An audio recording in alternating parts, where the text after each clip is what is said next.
In this video, I'm going to walk you through just how bad my old golf cart batteries were getting. I'm going to show you my step-by-step upgrade from lead acid to lithium LifePo4, do a range test and a charge test, and if you stick around to the end, I'll show you how you can get top dollar for those old lead acid cores. I was having some major issues with the lead acid batteries in my golf cart. They were like 4 years old, and while I had painstakingly maintained the 24 holes in the 6 batteries with distilled water topped off, I wasn't doing a very good job at thinning off the corrosion. The batteries were also not keeping up with the voltage needed to keep the cart from shuttering at low voltage with an upgraded controller and motor.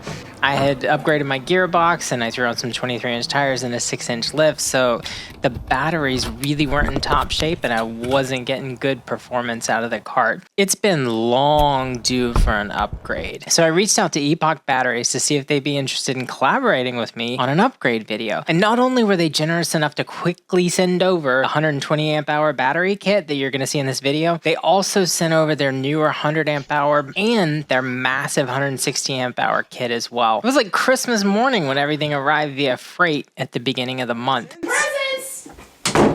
I started working right away on unboxing everything that was sent on the pallet. All the boxes were clearly marked as to like what went in each kit. So I was able to sort it all out, have the different parts laid out separately. I'm gonna be making a second video and a third video as I go through the different options here, and I'll probably put together some pros and cons of each kit as well as I go through it. I did a market comparison of all the batteries too, and I'll talk about some of that. But first off, this is the 48 volt 120 amp hour GC2 golf cart LifePo lithium battery kit, and it's a 4 battery kit. Now, I've read in some places where people only get 2 or 3 batteries, but it doesn't seem like that's enough for most people. I mean, it seems like a minimum of 3, but ideally 4 would be best for a stock and upgraded golf cart, especially if you have a modified cart with an upgraded controller, like big tires, lift kit, 6-seater cart, anything like that. Probably need to edge towards 4 or more batteries in it. So with this setup, you'll get 400 amps for 10 seconds, a burst of 800 for 3 seconds is your maximum discharge. So right now I'm checking out the CAN bus communication that allows the batteries to work in sync no matter how many you add to it. There's a power switch right there on top. This is what the 4 batteries look like after I pulled them out of their boxes. That's your 15 amp charger and your 8 4-gauge cables. You've got your NOCO GC2 AC port plug. Then you've got your display that actually connects and installs in the front of your dash that goes into the Bluetooth communication module. Then you've got your 5-post parallel bus bar that you'll use to connect all your batteries together. Next up, we're going to move on down to the Bluetooth CAN bus communication cables. There's enough for every single battery with a termination resistor for the last one. And then your battery lifting strap for your old batteries and for your new batteries, and your Bluetooth communication module, as well as your 48 volt to 12 volt 25 amp DC converter that you're going to need to power 12 volt accessories. I added a couple extra things. Those are the golf cart hold down ties. My old one was broken. I got some Tycon connectors with shrink wrap on them. Added a 12 volt fuse box for use for 12 volt accessories, and then a crimper, as well as this 3mm ABS plastic sheet that I'm going to use to cover up the old hole of the charge port on the front of the golf cart. This is where the 48 volt old charger used to plug in, and now we're going to cover that up and put in the GCP1 port. That's the crux of the kit. The first thing that you're going to want to do is individually charge each battery with the included charger. You want to get each battery up to 100%. And I just used a regular nut driver to go ahead and screw those terminals down and plug each one in to start charging. You're going to want to turn the power button on so that it starts charging. It won't actually start until you push that power button in, and then you'll see the light just flashing red. So now you know it's charging, and it will charge all the way until it's complete. After you're done with the first one, you want to move on to the second battery and go ahead and charge that one up, making sure that obviously the positive and negative are correct. I did an amp test on the amount of amperage that the charger actually uses. It looks like it draws about 7.5 amps until it's full. The batteries themselves will come in about 55 to 57 volts. They started out actually a little low. These were around 31 volts when I started out. So now I'm going to head over and charge that 3rd and 4th battery so that they're all topped off evenly before I tie them all in together. When I told you that I was going to walk you through every single step of the upgrade process, I wasn't joking. So let's go ahead and get started. We're going to disconnect the negative cable from our old batteries that are in the golf cart. Now what I want to do to kind of keep up with these is take a wire tie and wrap those around all the cables that connected to the negative terminal bunch. That way later on when I'm ready to reconnect the batteries again, I don't get confused between negative and positive. Now I am pulling out some of the cables that are in there. Like for instance, I had an old DC to DC converter. I won't be using that one, so there will be cables that I remove from that bundle, so I don't tighten it down completely. I leave enough room for me to pull wires out if I need to.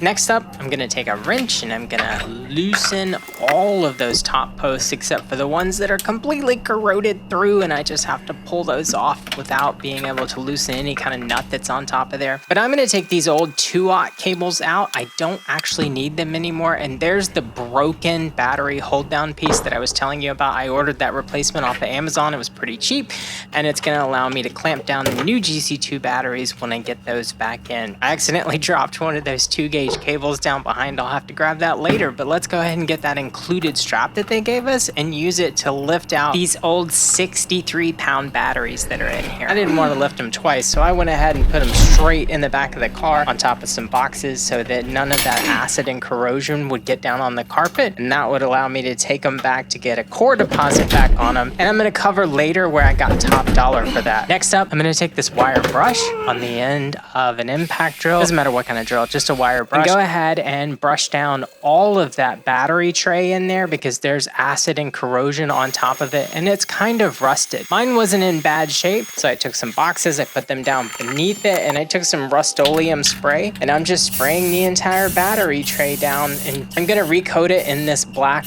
Rust-Oleum that's gonna make it look really sharp. I am not a lefty, but I was using my left hand so I could record this for you guys with my right hand. That's me spraying it. I did put a box back there to cover up the motor so that I wouldn't spray it while I was in the middle of spraying all the rails that were there. I did not cut the hold down posts. I'm actually still going to use those for the GC2 batteries. This is an EZGO TXT, but I don't need to cut those tabs down because these GC2 batteries fit right in the tray where the old Trojan batteries came out. You'll see a lot of EZGO TXT replacement videos where they tell you to grind those tabs down, but with the GC2, you still need those tabs. And even with the 100 and 160 amp hour batteries from Epoch, you won't need to grind those down because they give you mounting brackets that actually mount the battery up above those tabs. Some of you may have never replaced your charge port, but I did a 36 volt to 48 volt upgrade on my cart. So I have already replaced this charge port once, which means I drilled out the rivets. So all I needed to do this time was take off the nut and bolts that were holding down the 48 volt charge port. So my big problem here is that the NOCO charge port is a 2 1/16 inch diameter circular hole, and I've got basically a 4x4 inch hole in the cart that I need to fill in. So what I'm going to do is take this 3mm thick ABS plastic piece and cut it out to fit as a plate over that 4x4 hole. This is as simple as taking my old charger, the 48 volt EZGO TXT charge port, and drawing the pattern on the ABS plastic using a jigsaw to cut it out, and then using a disc sander to curve the edges so it looks really similar to the old charge port. Now, if you're not careful doing this, you can actually melt the plastic on the sides of this ABS plastic, so make sure you do it really slow and then meticulously wipe off the excess as you're going through. Once you get done, you should have a very similar looking plate to the old charge port that you can actually take, drill out some pilot holes in it, and take over to your drill press after you test fit it and make sure that you drill the holes in the correct locations. I actually screwed this up the first time I went around and had to redo it 3 times before I got this plate right. Now, there are some battery kits out there that actually come with the exact fit replacement for the EZGO TXT, and that is a suggestion I have to ship with that. Now, this is more of a universal one. You can also order an exact fit replacement from Amazon for about 20 bucks. I actually used this Forstner bit. It's a 2-inch Forstner bit to put the 2 1/16 inch hole that I need in this plate. I ended up having to take a special bit. It was used for sharpening lawnmower blades to widen the hole up a little bit, but it worked out perfectly and was able to widen my hole just enough so that I could fit the NOCO GC1 charge port in the plate. Now, I called this a square earlier, but it's actually more of a trapezoid, and you want to make sure that you orient it the correct way to cover up the old holes that were in there. I took the bolts that I had in there previously. You might have to pick some of those up to put your plate on yourself, but I went ahead and took those bolts and lock nuts and put those on myself and tightened the plate down. Now, as you can see from this shot, there's a little bit of a lip left on the old hole that was in the charge port. I'm actually going to have to take a special bit and round that out some after I get this last hole drilled out with the last screw and the last lock nut put on. Now, there's a lot of different ways to do this, but I chose to use a Klein step drill bit to actually widen this hole out a little bit. You could probably just use a file or just about any other tool to kind of widen that top port out, but you want to make sure that you can set the entire NOCO GC1 port inside that 2 1/16 inch hole without the frame or the carbon fiber body actually blocking you from getting it in all the way. Now that I've got my hole wide enough, I can go ahead and slip this NOCO port inside. There is a rubber gasket, and you want to make sure that rubber gasket's on the outside as well. That way you're not going to have water leaks that come in later. There's 3 simple self-tapping Phillips head screws that you put in, 2 around the top side and then 1 on the very bottom side, and you'll have the entire port install complete. Next up, we're going to head over to the DC to DC converter. I decided to put this on the back frame rails, and I wanted to use self-tapping screws to make this easy for myself later on. Now, the reason I mounted this over on the passenger side rear of the car was so that I'd have maximum room for the 4 batteries to go in. Of course, if you're going to put 6 batteries in or anything else, this is probably a bad location for you, but for me, this worked out perfectly. The black and the yellow are going to have eyelets installed on them already, and they're going to go back to the battery. And then you're going to have a red and a black that are going to be your positive and negative 12-volt output. On the right side, I'm actually installing the charger, the onboard 15-amp charger. And all I did here was drill 2 holes through the frame again, and then I used a nut and a bolt to go through, a Phillips head bolt to go through so that I could take this charger out later if I needed to. But the holes on it were too big for the shorter self-tapping screws that I had, so I went ahead and mounted it with a nut and bolt. Next up, it's time to drill some holes through the dash. Now, I have this 2-inch hole saw kit from DeWalt, but that won't get me as clean of holes as I can get with a Forstner bit, so I recommend a 2-inch Forstner bit for this drill. I'm using this to put a hole through the center of the dash. I've already pulled the dash out to make sure that there's nothing blocking the backside of this dash, or there's nothing interfering with where I want to put this hole. This, again, is a 2 1/16 inch gauge, so this 2-inch hole is not going to be wide enough for me to be able to put this gauge in, but I can use this Forstner bit to round it out just a little bit more and make it big enough for the 2 1/16 inch gauge to slide in. Now, this is the Epoch state of charge meter. It tells you the amperage, it tells you the voltage on it, and it tells you how much charge you have left in your battery when you finish hooking it up. There's a small bracket that goes on the back of it. There will be 2 plastic and metal nuts that will go on the outside of that bracket on these posts on the back. This bracket actually pushes against the back side of your dash to make sure that the gauge stays tight. You can make the hole just a little bit wider than 2 inches. It'll fit in pretty tight on its own, and I doubt it ever moves, but you're going to want to go ahead and install this bracket to make sure that it never comes out. Once you get done with that, you're going to want to make sure that it's horizontally aligned with your dash and not tilted one way or the other. Unwrap that wire bundle that came with your kit. One of the ends will go into your Bluetooth module, while the other 2 leads will go into your positive and negative on your battery.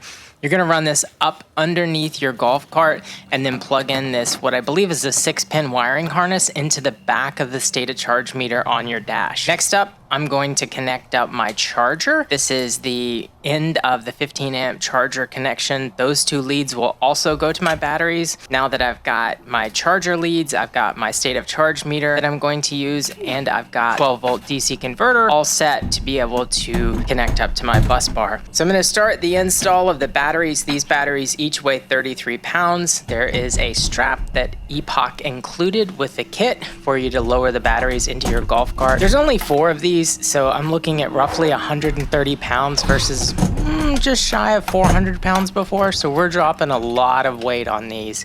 Let me explain to you my thought process here on the battery placement as I put each one of these 2-foot cables on. My thought process here is that later I'm going to pull these batteries out and install some different batteries in the car. And I wanted to be able to have a semi-permanent location for the onboard charger that's included in the car, as well as the DC to DC converter. So I had the 3 batteries in the front tray with a single battery in the middle in the back tray. It allows me to distribute the weight evenly from left to right, as well as having both the onboard charger and the DC to DC converter installed in the back. I'm going to run all of these cables and then temporarily mount this 5-post bus bar in the middle on the right that's actually closest to the solenoid and where I mounted the DC to DC converter. Now on the last battery in the series here, I'm going to mount my termination resistor. This came along with the kit with the other CAN bus cables.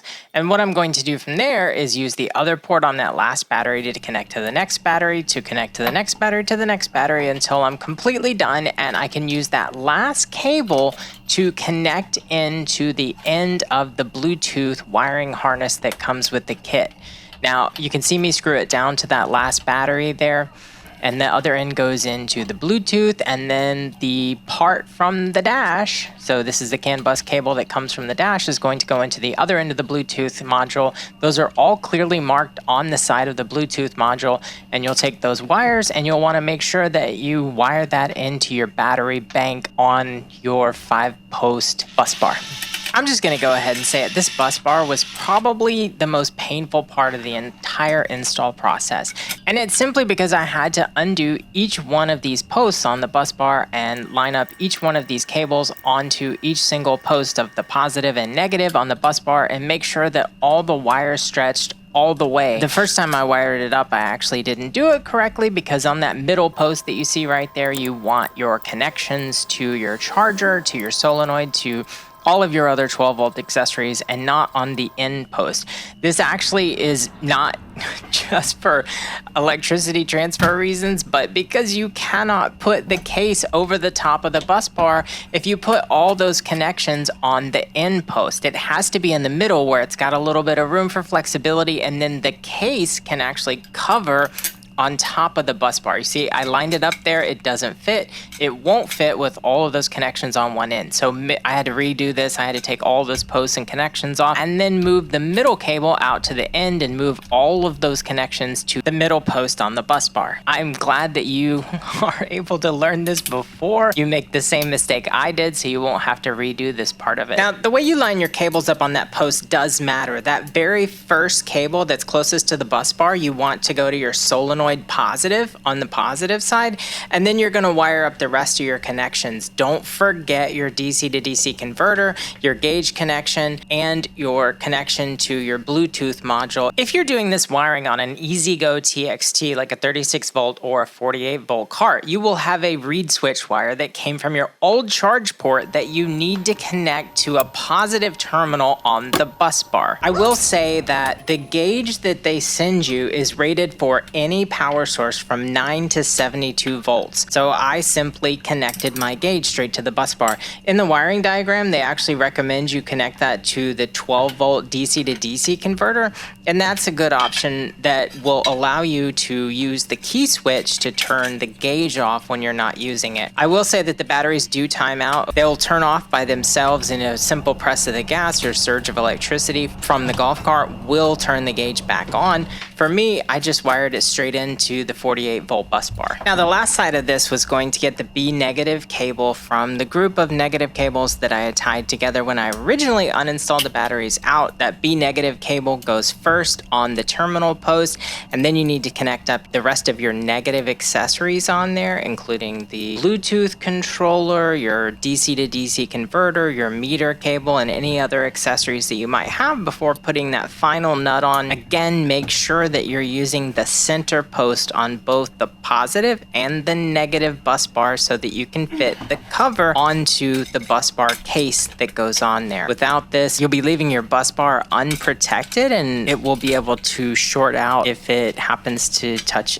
anything that might short across the bus bars. Now, the final step here is just to take a Phillips head screwdriver or a hex head nut driver and put those screws in that are on the very end of each one of the bus bars that actually hold the plastic cover down over the bus bars. You're going to get those tight as well. And then you're going to reposition your bus bar into a suitable location that works for you and your cart. Mine is going to be right here on the corner. Now we're coming into the final stretch of this install. We're almost done, but one of the last things that I need to do here is put down this mounting bracket that's going to secure the batteries to the cart. There's 2 rods that go down. I bought a brand new bracket off of Amazon just because my old one was broken and I wanted to get the old out and put something new in. It took a little bit of persuasion to get this bracket down, and then I put the nuts and the washers on the top so that the batteries were secured. One of the final things that I wanted to do was change some of the wires around and better align them so that nothing was rubbing as the cart was riding down the street. The last thing I had to do with each nut on top of the battery was to tighten that down to the proper torque specifications. You definitely want those tight with nothing loose. We're going to do a final overview of the battery. Now I've got this empty compartment over here on the side. Later on, when I put in a 160 amp hour battery, that space is going to be taken up. That is my 12 volt fuse box, and then this is the back of the mount for the NOCO power port, for the power that goes into the front of the cart that goes to the charger to keep the batteries topped off. There's the termination resistor that's in the last part of the CAN bus communication, and of course all the Bluetooth CAN bus communication cables that go from battery to battery,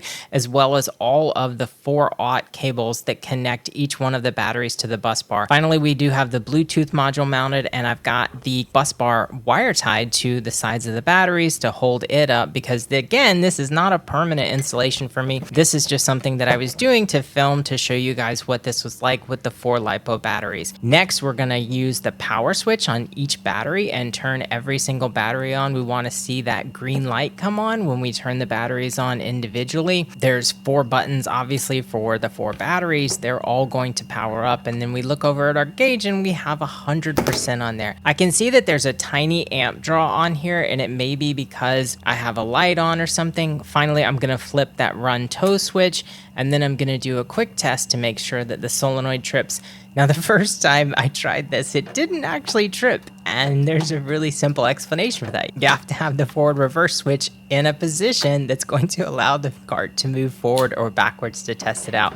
So just make sure if you try your first time and nothing moves or the solenoid doesn't click in, you want to check all those connections and make sure everything's working. The last thing I did was connect my key switch up for the DC to DC power converter for the 48 volt to 12 volt power converter to check all of the 12 volt accessories and make sure everything was working. I do have some fog lights and then some underground lights that are running off of there. I just turned on the fog light switch. It looks like my fog lights are working correctly with my underbody lights working as well. I have a horn that's super loud that's separate from the main horn that comes with the blinker kit on the cart. I'm going to test all of the lights out. That's the furthest key position switch. Now these are the EZGO mounted lights that are in the front. I have LED mounted lights as well as the fog lights in addition, and the fog lights are controlled separately. There are again separate LED runs on the bottom of the cart that shine on the ground in the bottom. And then one of the last things that I want to do is make sure that my brake lights are working as well as all of my turn signals. I do have turn signals in each one of the mirrors, so you'll see an arrow flashing on the back of the mirror when I use a turn signal. You'll see the turn signal flashing beside the light in the front, and then I want to check the back side of the mirror and make sure that my turn signals are flashing back there as well as on the rear of the cart. Finally, I'm going to reinstall the dash. That's simply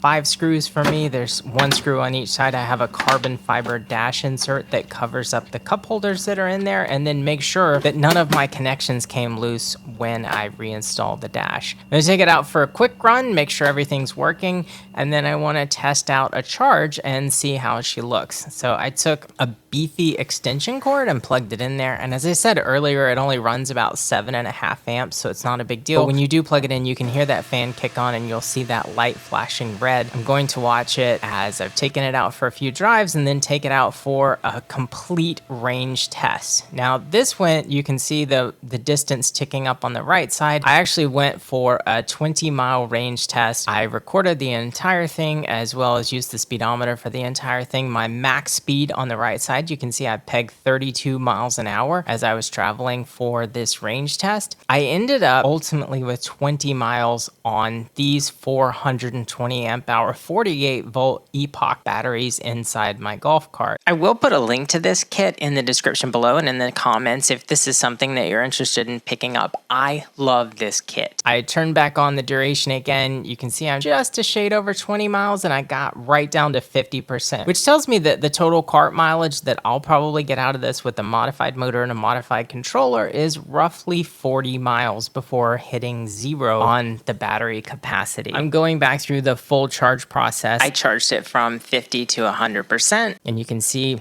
it took 3 or 4 hours for me to charge everything back up from about 50% at this state of charge. One of the things I did was put a kilowatt meter on it when charging from 50% to 100% just to see how much it would cost me to top off these batteries. It ended up being about 4 kilowatts, which here in Florida is somewhere between 2 and maybe a maximum of 8 cents per kilowatt hour. So to get a full charge on the cart, we're talking about roughly 64 cents.